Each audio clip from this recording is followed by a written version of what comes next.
start in the East, round 1, Hawks against the Heat. Can Atlanta go on another postseason run? They already are. 28-17 since DeAndre Hunter came back, including 2 playoff wins. When the Hornets took Trey's shot away, the other Hawks stepped up, but I don't see that happening against a defense like the Heat in a 7-game series. Trae Young is going to have to dominate for the Hawks to have a chance against Miami, and I do think he will be good enough to win a game because he's already proven it in the playoffs, but the Heat win in 5. Next up, the Raptors against the Sixers. Philly wishes they had the Bulls because the Raptors are legit. They have the 3rd best record in the league since January 29th. I am really worried about James Harden's playoff history, but this is about Joel Embiid. Toronto has 0 answer for him in the post.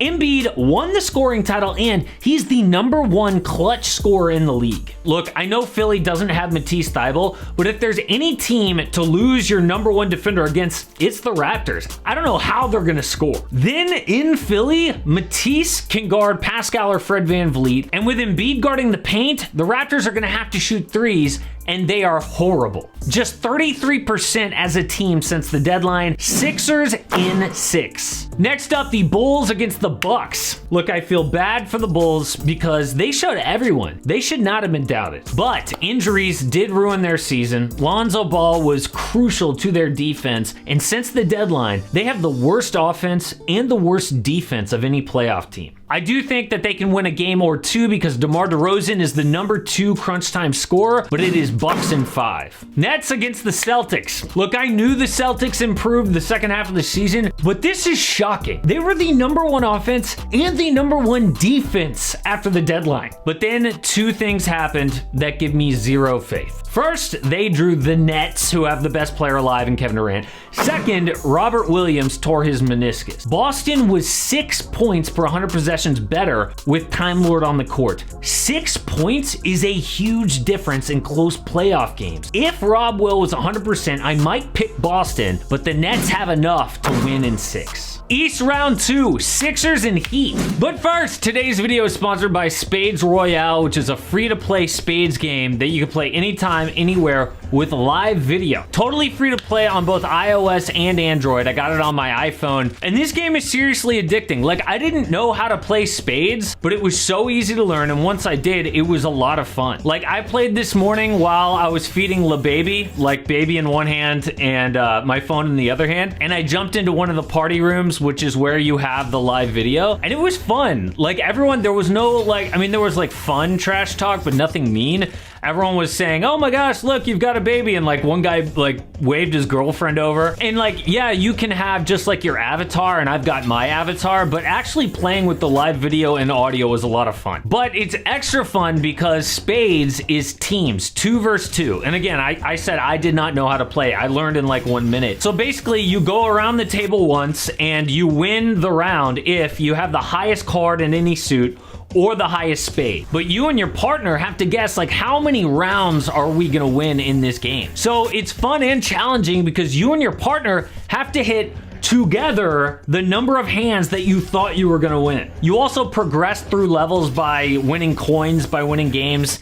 And again, it's totally free and it's fun. So click the link in the description, download the game for free, and receive 1,000 free coins, which is a big deal if you click the link. So head over to the party tables. My name on there is AM Hoops, all one word, no spaces, and I will see you there. The best player on the court is Joel Embiid, and I don't believe in the Heat's half-court offense, but it doesn't matter. I think the Heat's defense wins this series. Miami had a top 5 D all year, and once they throw James Harden off his game, he's gonna melt down like he has his entire career. Look, it's gonna happen with Harden at some point, right? Well, unless you think Philly wins the title, the Heat can easily throw off James Harden. Bam Adebayo is gonna force the ball out of Joel Embiid's hands, and once Harden has the rock, he's got Kyle Lowry to deal with, Jimmy Butler, PJ Tucker. This is gonna be a low-scoring series, but Miami wins in 6.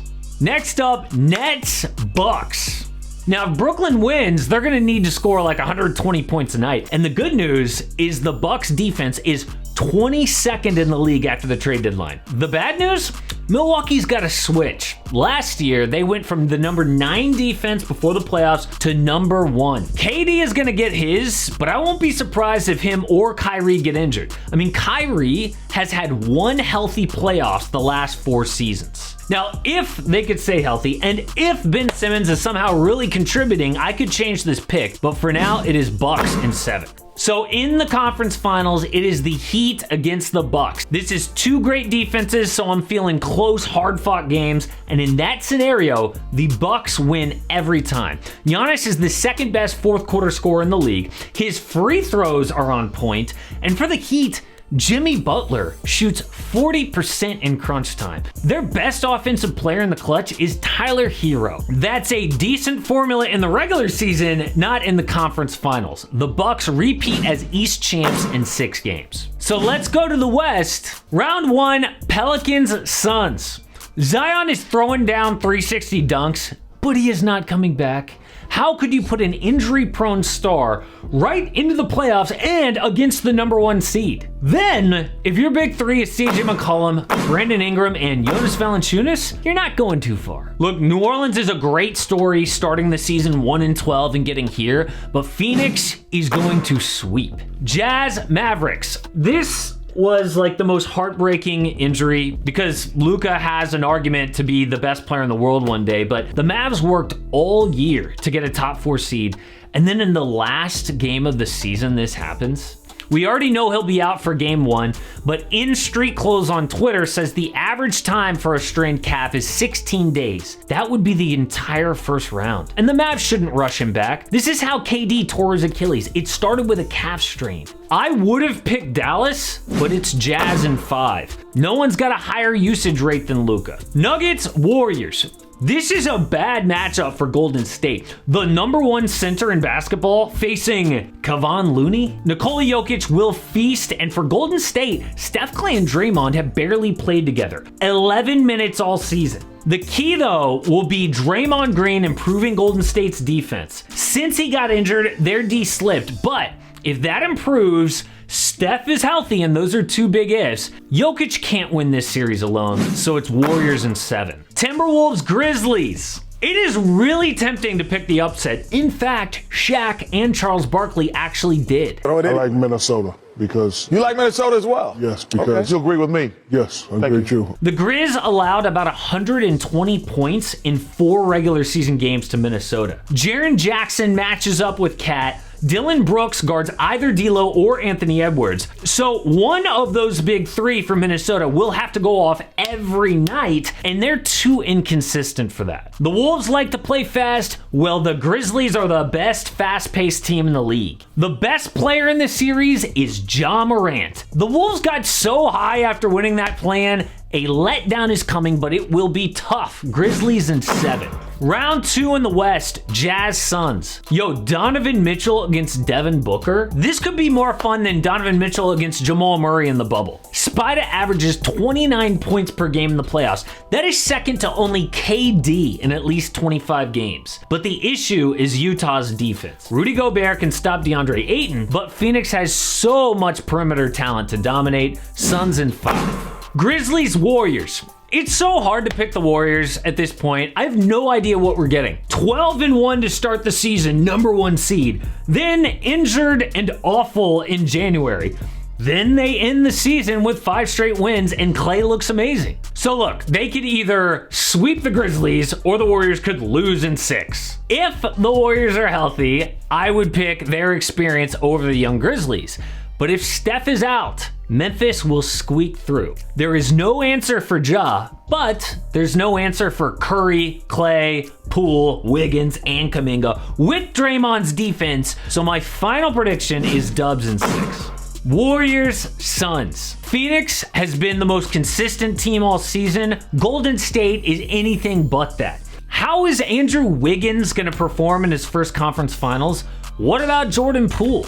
What about the rookies? Obviously, I believe in the Warriors' big 3, but the Suns had the number 2 defense after the deadline. Unless Steph and Clay both catch fire, the other Warriors, the inexperienced ones, cannot save them. Suns in 5. And we get an NBA Finals rematch. Now the Bucks won last year because they have a top 5 player in the NBA, but are we sure Devin Booker isn't that good this year? There have been 13 players who dropped 25, 5, and 5 on the best regular season team. 12 of them won MVP, and the other one is Devin Booker. Dude's playing like a top 5 player. I mean, when you think clutch, you think Chris Paul, right? Not this year. Book shoots 57% in the clutch, and the Suns are 33-9 in those games. The big concern, obviously, is Giannis against DeAndre Ayton. But this year, the Suns' role players are better, and they can shut down Giannis' teammate. Cam Johnson, 6th man of the year. Mikal Bridges, a defensive player of the year type. I think CP finally gets his ring, and the Suns win in 6. Then the offseason will officially begin, but guys, we have already started our offseason videos. Our first week, we did the LA Lakers and the Houston Rockets. Check out the offseason playlist. By the beginning of next season, we'll have all 30 teams and a look at their next season. So check it out.